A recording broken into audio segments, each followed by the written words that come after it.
Bonjour à tous, ceci est la première vidéo de présentation de Toolkite.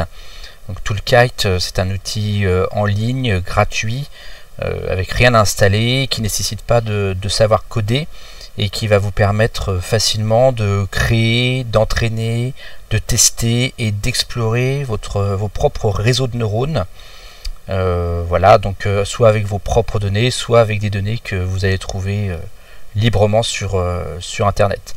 Donc Toolkite n'a pas du tout pour but de concurrencer les grosses plateformes, les gros réseaux de neurones comme ChatGPT ou autres, mais ça a pour objectif d'aider les gens à comprendre comment ça fonctionne, comment on arrive à entraîner des réseaux de neurones pour créer des modèles de langage ou de la génération d'images. Donc avec Toolkite, vous allez pouvoir faire des réseaux qui vont faire de la classification, par exemple pour classer une compagnie d'assurance qui veut classer les risques qu'une personne ait des accidents en fonction de tel ou tel paramètre. Vous allez pouvoir faire de la régression, c'est-à-dire entraîner un réseau de neurones à trouver des nombres ou des choses comme ça. Vous allez pouvoir faire de la génération d'images, génération de texte, et vous allez pouvoir créer toutes sortes de réseaux de neurones. Ça va des auto-encodeurs, auto-encodeurs variationnels, des transformers, des modèles de diffusion, etc., etc. Tout en restant voilà, des petits réseaux. Vous n'allez pas pouvoir faire des choses énormes, mais vous allez pouvoir faire plein de choses très différentes et surtout explorer et comprendre comment ça marche. Alors dans cette première vidéo, je vais expliquer les concepts de base qui sont nécessaires pour comprendre, pour prendre en main un Toolkite. Donc auparavant, il faut comprendre ce que c'est qu'un réseau de neurones et comment ça fonctionne. Donc si vous savez déjà ce que c'est qu'un réseau de neurones, comment ça fonctionne, si vous êtes à l'aise avec les notions de couches, de fonctions d'activation, de fonctions de perte, de tenseurs, etc., etc., vous n'avez pas besoin de regarder cette vidéo, vous pouvez passer à la suivante qui vous expliquera plus précisément comment fonctionne Toolkite. Si vous êtes vraiment novice dans les réseaux de neurones, regardez cette vidéo au préalable pour avoir une notion des grands concepts sans pour autant rentrer dans des considérations mathématiques trop complexes. Alors, tout d'abord, quelques petites précisions sur la terminologie. Donc on parle de réseaux de neurones, neural networks.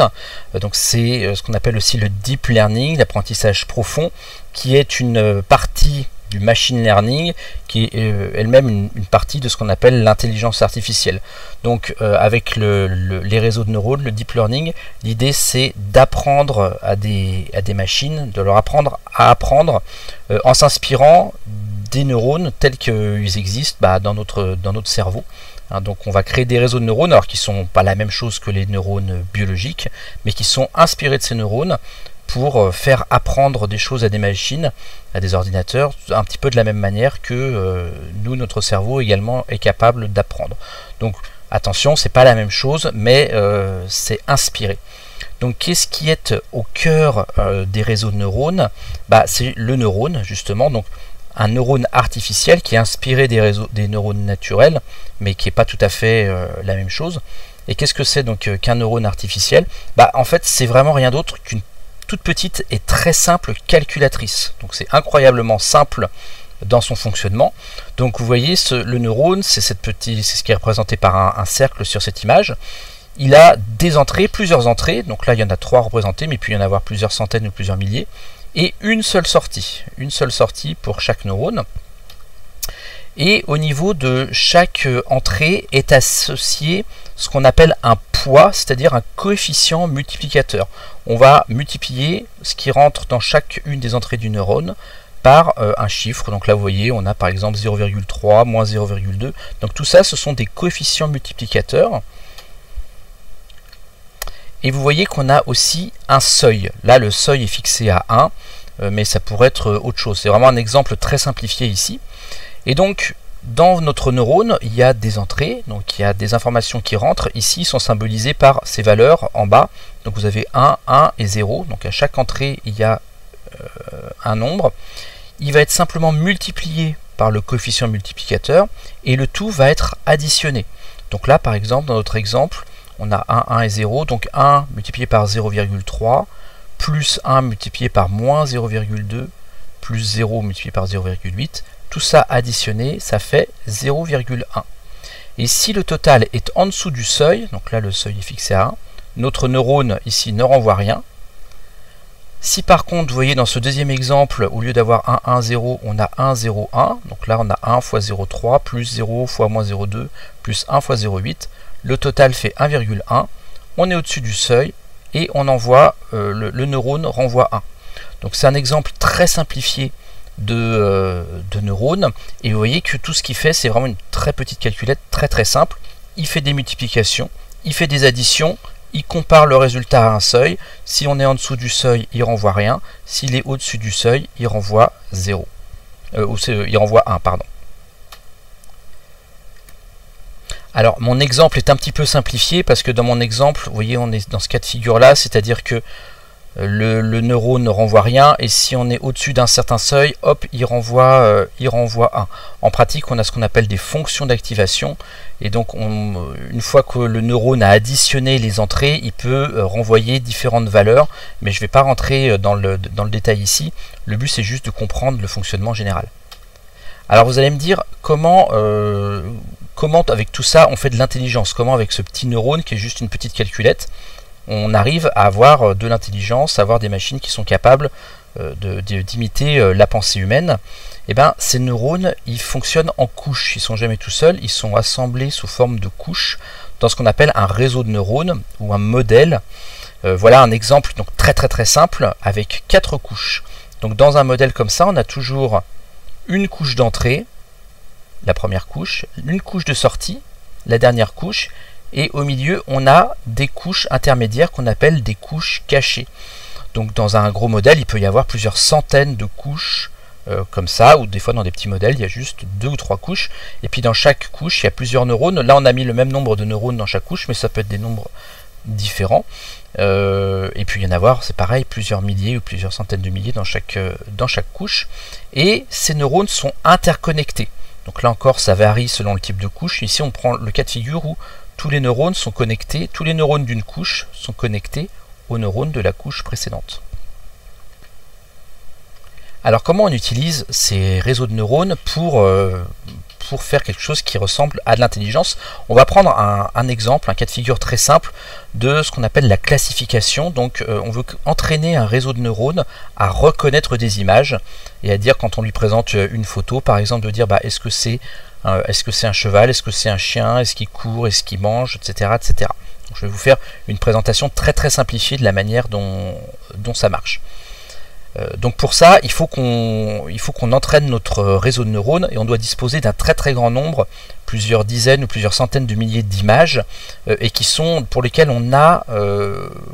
on sait s'il s'agit d'un cheval, s'il s'agit d'un chien, s'il court, s'il mange, etc. Il faut qu'on ait déjà les informations, et on va utiliser ces informations pour entraîner notre réseau de neurones. Alors la première étape, ça va être de transformer notre image ici. Donc vous voyez qu'elle est en fait composé de pixels. Donc là, pour simplifier, on va considérer que ces pixels peuvent être soit blancs, soit noirs. Donc noir, ça vaut 0, blanc, ça vaut 1. Évidemment, dans la réalité, déjà les images ont beaucoup plus de pixels que ça. Et en plus, ils ont différentes valeurs, pas juste 0 ou 1. Et en plus, plusieurs couleurs. Donc, on va faire correspondre chacun des réseaux de notre première couche, de notre réseau de neurones, chacun des neurones de cette première couche, à un pixel de notre image. Donc dans l'ordre, vous voyez, donc là je ne peux pas tous les mettre parce que j'ai mis que 4 neurones, mais en pratique, dans cet exercice, il faudrait avoir, on a 8 pixels dans ce sens-là et 10 pixels dans ce sens-là, donc ça fait 80 pixels au total qui peuvent chacun valoir 0 ou 1, donc il faudrait 80 neurones sur notre première couche. Et puis sur la dernière couche, on va mettre nos différentes catégories, donc chien, cheval, courir, manger, etc. Donc là on peut avoir autant de neurones sur notre dernière couche qu'on va avoir de catégories dans lesquelles on veut classer nos images. Donc on met les valeurs de chacun de nos pixels dans la première couche. Et ensuite, comme je vous ai expliqué, chaque neurone se comporte comme une petite calculatrice, donc il va chacune des entrées là ici, donc qui est représentée par des flèches, a un coefficient multiplicateur, comme on a vu dans les premières images. Donc il va multiplier les valeurs des neurones de la première couche par ces coefficients multiplicateurs. Si on est en dessous du seuil, ça vaudra 0. Si on est au-dessus du seuil, ça vaudra 1. Donc ça, c'est ce qu'on appelle la propagation vers l'avant. Donc depuis la couche d'entrée, on va à la deuxième couche. Puis, même chose, on va aller sur la troisième couche. Et finalement, on arrive sur la couche de sortie, où chaque neurone va valoir soit 1, soit 0, selon les coefficients qu'on avait, les coefficients multiplicateurs. Alors au début, c'est le hasard complet, c'est-à-dire que les coefficients multiplicateurs, les poids qu'on a mis pour chacune des entrées de chacun de nos neurones, ils sont complètement aléatoires. Donc les premières images qu'on passe dans le réseau de neurones, le résultat c'est n'importe quoi, c'est-à-dire que des fois il va trouver, mais c'est le hasard, des fois, la plupart du temps, il aura tort. Donc comment on va faire pour apprendre à notre réseau de neurones? C'est là que ça devient très intéressant. C'est que chacun de nos neurones, on va être capable de corriger ses poids pour qu'il s'approche de la bonne valeur. Là par exemple, on prend l'exemple d'un neurone qui a prédit 0. Alors admettons que c'est le neurone de la couche de sortie qui correspondait à cheval. Donc il aurait dû mettre 1, puisque c'était une image de cheval, il aurait dû sortir 1, mais il a sorti 0. Donc il y a une erreur, c'est pas bon. Parce qu'effectivement, les entrées multipliées par les poids synaptiques, le tout additionné, ça faisait 0,1, et on était en dessous du seuil de 1, donc il a retourné 0. Et il suffit, là on va regarder, et on va se dire, si on avait augmenté légèrement ce poids-là, ce coefficient multiplicateur, et si on avait diminué légèrement celui-là, l'erreur aurait été moins importante.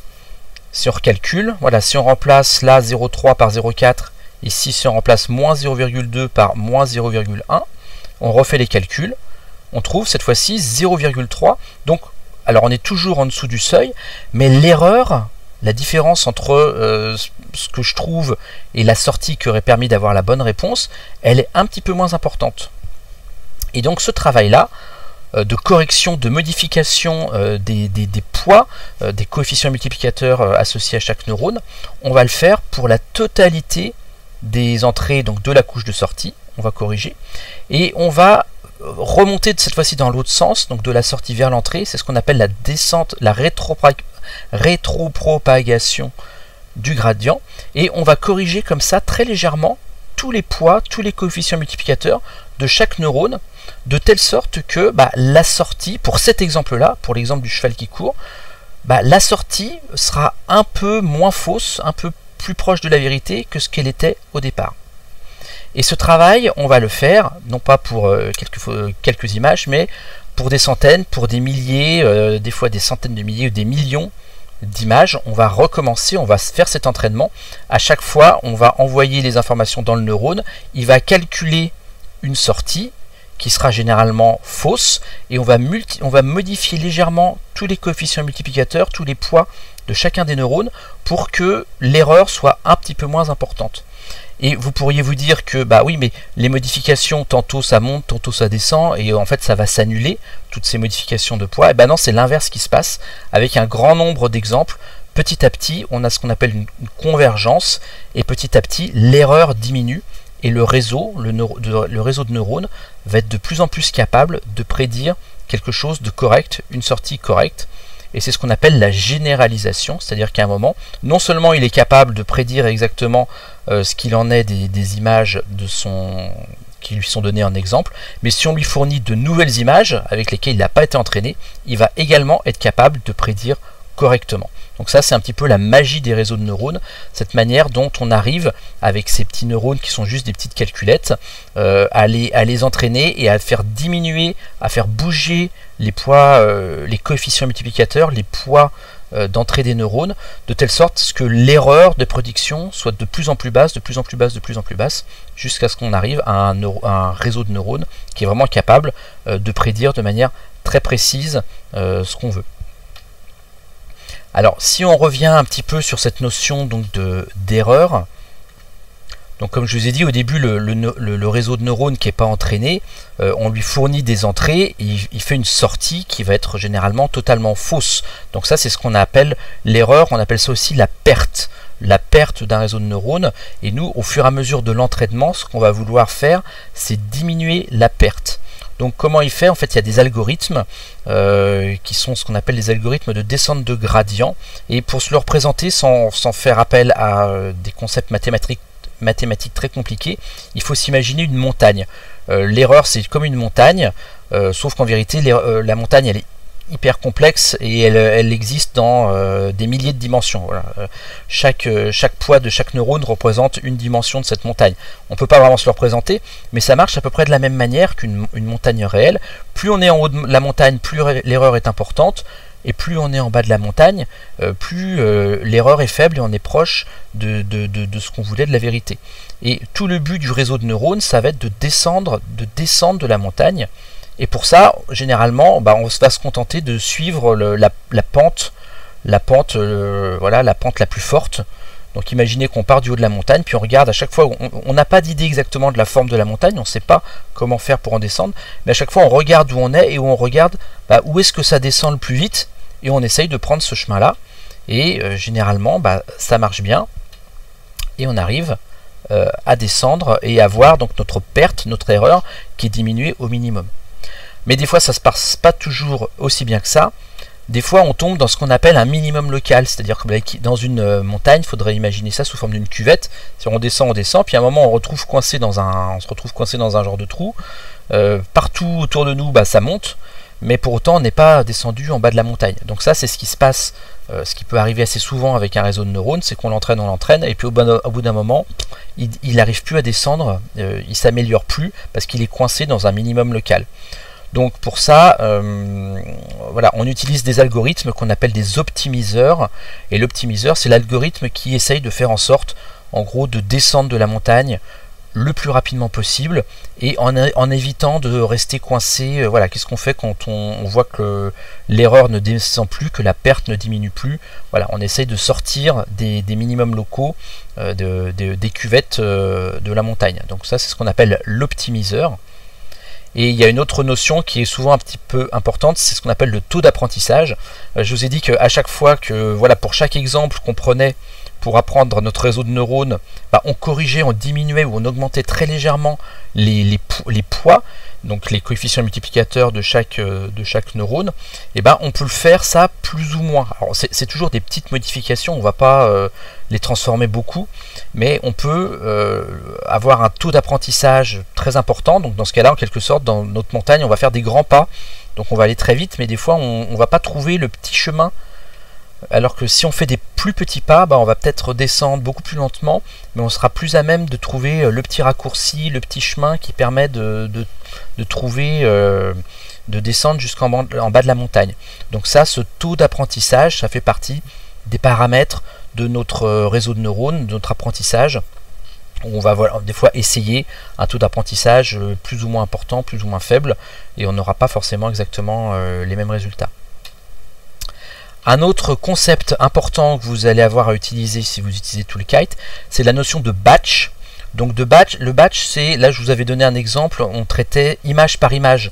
On traiterait une première image, puis une deuxième image, une troisième image, et ainsi de suite. Dans le fonctionnement des réseaux de neurones, c'est pas comme ça. Les exemples sont regroupés en batch. Donc là, dans ce que je vous montre, c'est regroupé par 3. Il y a 3 images à chaque fois. En pratique, c'est souvent beaucoup plus. On peut avoir des batchs de 60, 100, 200 exemples à la fois. L'apprentissage sera beaucoup plus rapide parce que l'ordinateur, le réseau de neurones, il est capable de traiter plusieurs images à la fois. Un autre concept important, c'est la notion d'époque, alors écrit EPOCH, et ça veut dire qu'en fait chaque image, donc chaque batch d'images, on ne va pas le présenter une seule fois au réseau de neurones, en fait on va recommencer un grand nombre de fois, donc plusieurs batchs, plusieurs époques. Donc vous voyez là par exemple, j'entraîne mon réseau avec le batch 1, puis je l'entraîne avec le batch 2, puis je l'entraîne avec le batch 3, fin de la première époque, ainsi de suite. En vérité il y a beaucoup plus de batchs, et ensuite quand c'est terminé, quand j'ai passé toutes mes images, je recommence au début, et c'est ma deuxième époque, batch 1, batch 2, batch 3, Et puis l'époque 3, 4, 5, c'est pareil, on peut avoir des fois 500, 1000 époques, ça dépend du réseau de neurones qu'on veut entraîner. Donc ça, batch et époque, c'est des concepts très importants. Voilà, donc quand vous entraînez un réseau de neurones, vous allez avoir ce genre de courbe qui apparaît. Donc ça, c'est la courbe de l'apprentissage. Comme je vous disais, nous, notre objectif, c'est que la courbe descende le plus possible. Donc imaginez que ça, c'est notre montagne d'erreurs. Et puis on veut descendre le plus bas possible. Donc sur cet axe-là, vous avez donc ce qu'on appelle la perte ou l'erreur de prédiction du neurone. Et là, donc les fameuses époques dont je vous parlais, donc c'est-à-dire le nombre de fois où on a présenté, on a entraîné notre réseau avec la totalité de nos données d'entraînement. Et vous voyez qu'il y a deux courbes, parce que quand on va entraîner notre réseau de neurones, on va toujours garder une partie là dans notre exemple c'est des images, on va toujours en garder une partie qu'on appelle de validation pour voir si notre modèle apprend bien. C'est-à-dire que en bleu là vous avez les données d'entraînement, donc ce sont les images qui sont effectivement présentées au réseau de neurones et qui vont lui permettre d'adapter ses poids, donc ses coefficients multiplicateurs. Et en orange, c'est la courbe de validation, donc on garde une petite partie, souvent 10 ou 15% ou 20% des données. On va pas les utiliser pour entraîner le neurone, on les utilise juste pour vérifier le résultat. Et des fois, on se rend compte que les deux courbes s'écartent. Donc ça, c'est ce qu'on appelle le surentraînement, et c'est pas bon. C'est-à-dire que si à un moment votre réseau il est très bon, il arrive très bien à prédire les données que vous utilisez pour le faire apprendre, mais qu'il a plus de mal à prédire les données que vous n'avez pas utilisées, c'est qu'il généralise mal, c'est-à-dire qu'il arrive juste à prédire les exemples qu'on lui a donnés pour s'entraîner, mais il n'arrive pas bien à prédire d'autres données qu'on ne lui avait pas données en entrée. Donc c'est pareil, il faut faire en sorte, quand on entraîne nos réseaux de neurones, il faut essayer de faire en sorte que ces deux courbes ne s'écartent pas trop et qu'il n'y ait pas de surapprentissage, de surentraînement, overfitting. Alors là, l'exemple que j'avais pris, c'est ce qu'on appelle un exemple de classification, c'est-à-dire qu'on donne une image à un réseau de neurones et il va essayer de classer dans des catégories comme chien, cheval, etc. Mais ça marche globalement de la même manière. Alors, il y a des différences, hein, c'est pas les mêmes réseaux, on verra dans les futures vidéos qu'il y a plein de différences, mais le principe de base est le même. Pour faire de la génération, donc par exemple de la génération d'images, au lieu de donner une image et on veut récupérer des catégories, on donne au réseau des catégories, par exemple chien, cheval, courir, et puis lui il va générer une image. Ça marche globalement de la même manière, même s'il y a des grosses différences, on va pas forcément utiliser les mêmes couches de la même manière, c'est pas tout à fait pareil, mais le principe de base est le même. Même chose pour la génération de texte comme ChatGPT, on va rentrer, on va donner en entrée de notre réseau de neurones des mots, les mots d'une phrase, et lui il doit prédire le prochain mot. Voilà comment fonctionne un générateur de texte. On lui fournit les mots qui ont déjà été du début de la phrase, et lui il trouve les mots les plus probables qui vont suivre. Donc là encore, il y a plein de spécificités, ça marche pas de la même manière, voilà, il y a énormément de choses, mais le principe de base, le principe est le même que ce qu'on a vu dans notre premier exemple. Alors, il reste une dernière chose à voir dans les concepts qui sont importants de maîtriser avant de rentrer vraiment dans l'utilisation de Toolkite, c'est la notion de tenseur et TensorFlow. Donc, qu'est-ce que c'est que les tenseurs? Ça a l'air compliqué, mais en fait, le principe est assez simple. Toutes les données qu'on a, alors que ce soit les images, le texte, tout ce qui est contenu dans nos réseaux, c'est-à-dire les poids, les entrées, les sorties des réseaux, la perte, l'erreur, etc., etc., tout ça fonctionne et est mis sous la forme de ce qu'on appelle des tenseurs. Donc des tenseurs, c'est quoi? En gros, c'est des tableaux de chiffres, tout simplement.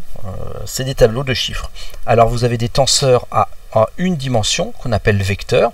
Vous voyez, voilà, là vous avez un vecteur de 5 éléments, donc c'est un tenseur de une dimension. Des tenseurs à deux dimensions qu'on appelle matrices, donc avec des lignes et des colonnes. Et vous allez pouvoir avoir des tenseurs à 3 dimensions, 4 dimensions, 5 dimensions. Alors, c'est plus, on peut pas se les représenter. Enfin, 3 dimensions, il faudrait imaginer un cube avec dans chaque case du cube une valeur. 4 dimensions, 5 dimensions, on ne peut pas se le représenter, mais en termes mathématiques, ça fonctionne exactement de la même manière. Et alors pourquoi donc ces différents tenseurs avec différentes dimensions? Par exemple, un tenseur à une dimension, donc un vecteur, ça va correspondre au poids d'un neurone. Voilà, tous les poids d'un même neurone, ça va pouvoir être représenté sous forme d'un vecteur ou tenseur à une dimension.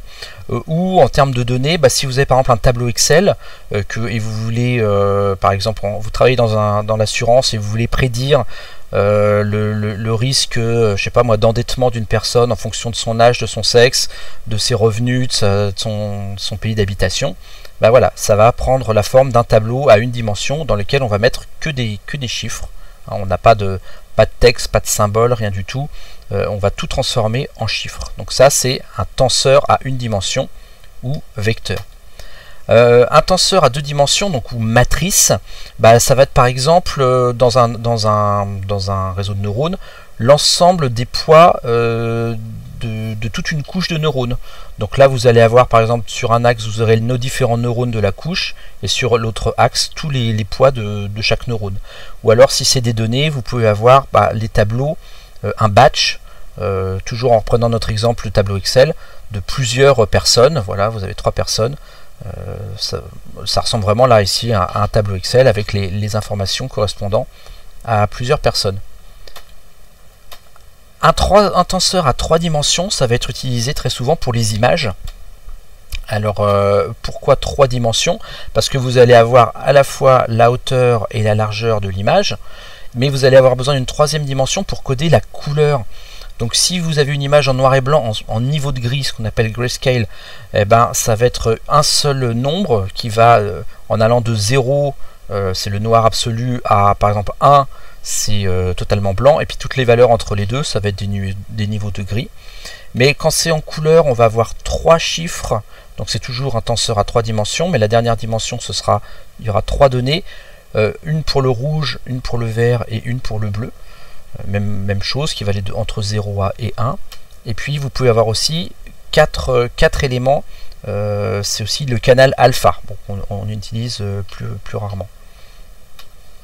Et puis vous avez des tenseurs à 4 dimensions, c'est par exemple un batch d'image, c'est-à-dire si vous avez quand vous traitez plusieurs images à la fois, ça va être un tenseur à 4 dimensions. Donc la première dimension, ce sera le nombre d'images qu'on a, deuxième dimension la hauteur, troisième dimension la largeur, et quatrième dimension la couleur.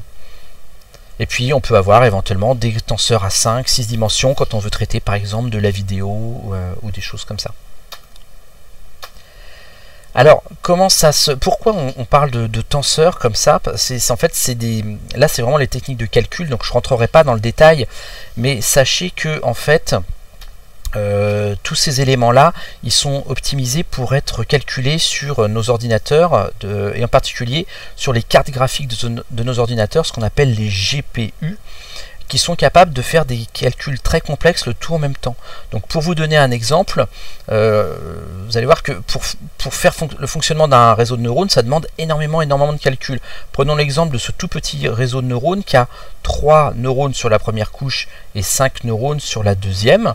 Et pour calculer la sortie de chacun de mes 5 neurones là, il faut que je prenne la valeur des 3 neurones là et que je les multiplie par les coefficients multiplicateurs, les poids qui sont associés. Donc ça se présente sous la forme de tableaux comme ça, donc qui sont des tenseurs, comme je vous ai dit. Là un tenseur à deux dimensions, donc matrice, et là un tenseur à une dimension, vecteur.